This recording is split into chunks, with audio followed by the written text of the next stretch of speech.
Hi everybody, it looks like we're live. My name is Dr. Erich Hanel. I'm one of the medical directors with HHS CPR, which is the Center for Paramedic Education and Research, or the local-based hospital for our regional paramedic services. And I'm also a full-time emergency physician at St. Joseph's in Hamilton. I'm here today with Shane. And I'm an advanced care paramedic with Niagara EMS. I'm also an educator here with CPR. We've worked together many times teaching lots of paramedics in the region. But tonight, what we'd like to do is bring you a live simulated demonstration of an active resuscitation, or CPR, to give you an idea what it might be like to find someone unfortunate enough to have a cardiac arrest. And we'll give you some basic information on what to expect and maybe demystify some of the myths or misconceptions around CPR. And at the end of the broadcast, we'll give an opportunity for you to ask questions that we'll field and answer. So get your questions ready. We're going to show you a quick demonstration of what to expect when you come upon someone who's in cardiac arrest. The scenario tonight is going to be somebody has collapsed suddenly and gone into cardiac arrest after shoveling snow. So we're going to start the demonstration, and feel free to get your questions ready for after the demo. So the first thing we're going to do is go and check the patient. Hello, can you hear me? Timmy, hello. He's not responding, Eric. I'm going to call 911. Can you go get an AED? Perfect, good idea. So at this standpoint, I would leave the scene and try and find an AED, which is an automatic external defibrillator. You can find these at lots of different places. They're sometimes mounted on the wall. They're clearly labeled with the letters AED, and they're usually easily accessible. So I'm going to start compressions. You want to center your hands on the middle of the breastbone or the center of the person's chest, and you're going to want to push hard and push fast, 30 compressions to 2 breaths. It's perfectly okay to do just hands-only CPR if you're not comfortable delivering breaths through the airway. And that's absolutely fine to do hands-on CPR if you're not trained to provide artificial respirations. And then Shane's going to push at a rate of 100 to 120 beats per minute. That can be hard to kind of visualize, so often people use songs. They'll, in their head, sing things like Stayin' Alive or a similar type song to keep a nice constant rhythm. And really important to keep a nice rhythm and rate, not completely coming off the chest, yet not leaving your hands on the chest to kind of block the expansion of the chest with each compression. And you'll see as Shane does compressions, he's going to push about 2 inches deep, which is almost like a complete width of your hand. But again, more importantly than depth is making sure you're pushing hard, pushing fast, and you're coming off the chest, allowing that recoil. So at some point during the resuscitation, the AED is going to arrive. As I'm doing this, you'll notice that I'm keeping my arms straight and my hands locked. I'm pressing straight down with my body weight over the person. And in this case, Shane's called 911. He has the phone on speakerphone. He's going to get a standard 911 dispatcher that's going to ask what the nature of your emergency is. Importantly, they're going to want to know where you are, and they're going to want to know what's going on. Shane can leave the phone on speaker. If he doesn't know how to provide CPR, they're going to actually talk him through the steps, and they'll be with you the whole step of the way while they call 911. Nothing's delaying services. So now our AED has arrived. Shane's going to move to the next steps. So as soon as the AED arrives, you want to open the pouch. Typically there are 2 pads. You're going to peel the backing off and follow the picture on the front, placing the pads firmly on the patient's bare chest. It's important to make sure that the contact with the pads is directly to the skin, and you're going to turn it on. The great things about AEDs is they're analyzing heart rhythm. Practically foolproof to use. There's Do clear not touch the patient. directions, both visual, where to place the pads, and audible directions on how to use the device. Charging. So while it's charging, and before you deliver a shock, you want to make sure that nobody is touching the person. Deliver shock now. Okay, everybody clear? You're clear, I'm clear, we're all clear? Shock delivered. Begin CPR. So you can see again, the machine will step you through the whole process just like the 911 dispatcher would actually do in a real case. So with CPR ongoing, at some point your EMS services are going to arrive. Now you may note, you may not just have paramedics arrive. You might have fire,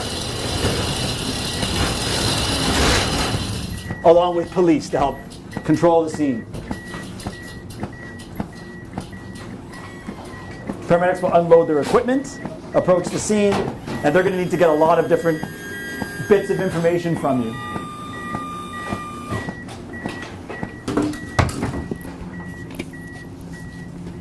Great. Can you tell me what happened? Hi there, They're this going to is ask Timmy. all kinds of questions like he collapsed what's going outside on. while shoveling snow. Okay. He is my neighbor, and I don't know too much about him, but he's had 2 rounds of CPR Okay. and 1 shock with our defibrillator. Is that no fault? Can you go back in your chest? Do some more compressions. That'd be great. Sorry, did you witness this?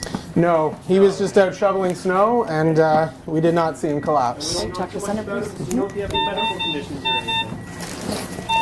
I don't know about any medical conditions. I think he's had some heart trouble in the past. Okay. So we see a V-tip on the monitor. We're going to go ahead and shock. So actually, if you just stop just for 1 second. Okay, we see V-tip on the monitor. If you could just go ahead and resume CPR for a second there. If you could just charge up to 30, please. Okay, charge it up. If you could, please. We're going to go ahead and do an airway in. We'll do that. Okay, so it's charged up. If you could get off the chest just for 1 second. I'm clear. You're clear. Go ahead and shock. Okay, good. I'll take over CPR. If you go ahead. And we're going to do this every 2 minutes. Okay. So you'll notice when paramedics arrive, they have a lot more tools and equipment available to them to continue the resuscitation. They'll establish intravenous access, and they'll also use airway devices to do what we call secure an airway. At this standpoint, you can be useful by perhaps getting extra information as to the patient's medical history if more people have actually arrived on scene for the paramedics.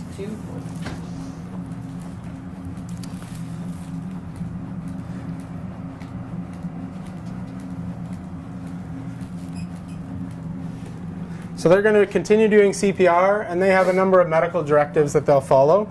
Don't be surprised if they do ask you to continue CPR compressions. Just a reminder to everybody, this is a simulation, and it's not an actual cardiac arrest that you're watching right now. This is just a training demo for you guys to get an idea of what to expect. And remember that we always recommend, Eric, that you take a CPR first aid course, right, to learn the skills that it's needed to do the compressions and help save someone's life. So again, they're going to continue to resuscitate, also managing the airway, which is something that wasn't Are you done. able to jump in here and do CPR? Sure. Did you want me to jump in? Yeah, if you could. Sure. That'd be great. Thank you. Okay, so we're going to finish off this analyze here, and we'll do one more analyze. Okay. Okay, we'll switch out. So again, the paramedics are providing some of the exact same care you provided in terms of compressions. They're again providing compressions at a rate of 100 to 120, though they have a lot more tools besides a song in their head to tell them they're doing good CPR. They're also doing the exact same depth, right? They're pushing hard and fast at a depth of about 2 inches or 5 centimeters in an adult. 24, 25, 26, 27, 28, 29, 30. Okay, well, off the chest, we'll take a look. Okay, we see another shock rhythm, so go ahead and resume CPR if you could, please. And Leslie, if you could jump on CPR once you And much like the 911 dispatcher, they may give you some directions on scene as to what to do. Okay, off the chest. I'm clear. We're all clear. Okay, another shock delivered. We'll record that.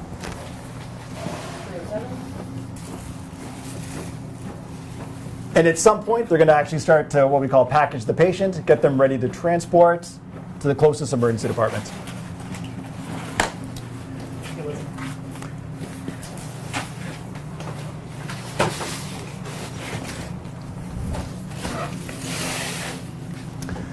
Some good things to remember when you do call 911 are they're going to ask you a series of questions which include confirming the address and a callback number. If you do call 911, they'll probably prompt you as well to turn on the lights, open the door, gather the patient's medications, and just prepare any information for the paramedics. Put away any pets, and in this case, pass on any information like we talked about that might help the paramedics in their assessment, as well as the emergency room staff once the patient gets to hospital.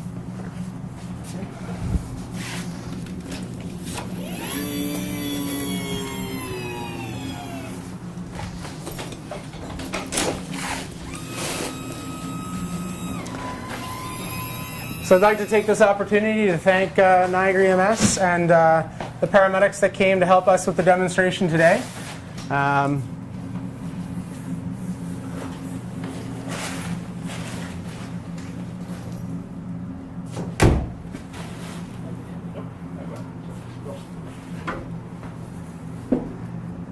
importantly, we'll get that door closed. It's freezing in here.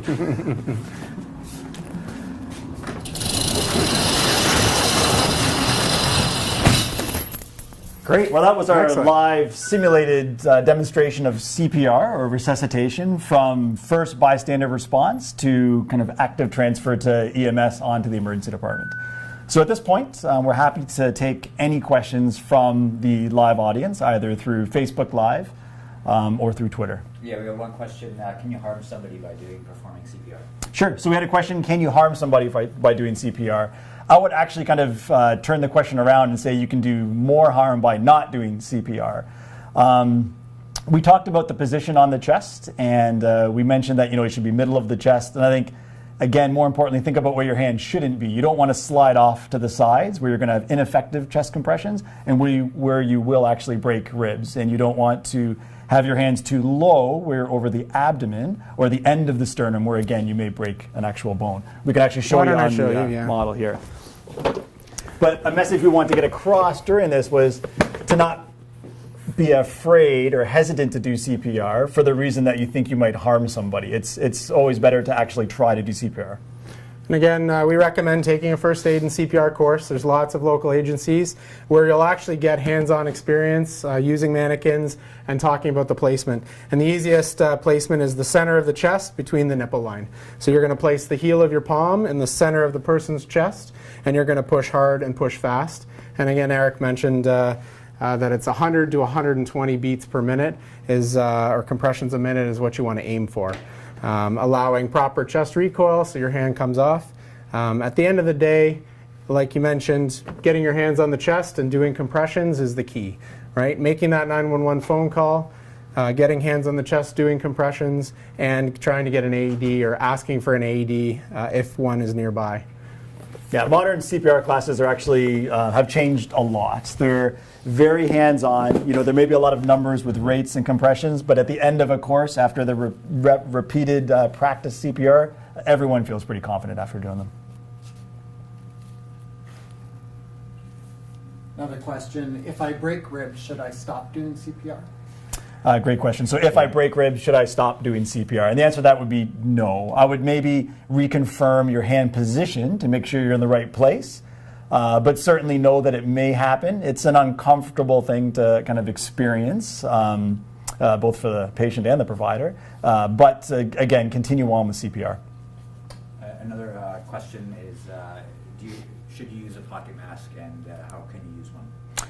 Great. So the question is, should you use a pocket mask, and how can you use one? So if you do have a pocket mask and or gloves, it's always better to use them if you have them. It adds a level of protection for you as well as the person. We didn't show a pocket mask or gloves in this scenario, but a lot of times first aid kits will have a CPR pocket mask and or face shield as well as gloves. And that's important to protect yourself, right? You want to make sure that you as the rescuer are safe, number one. So a lot of AEDs also have a pocket mask or face shield and gloves in them. So the person going to get the AED should come back, and a lot of times there's a kit that includes pocket mask and face shield. So great question. But I want to reinforce, we wouldn't want that to be a barrier. If you took your first aid CPR class, a year ago or more than a year ago, you kind of knew how to use the pocket mask at one point but forgot, I wouldn't want that to be the barrier to actually resuscitate someone. Remember, you can do hands-only CPR, and in an adult, that's usually where you get your most bang for your buck for survival, is early, good quality chest compressions and early access to 911 and the AED defibrillation. Another question, what is the Good Samaritan law in regards to performing CPR?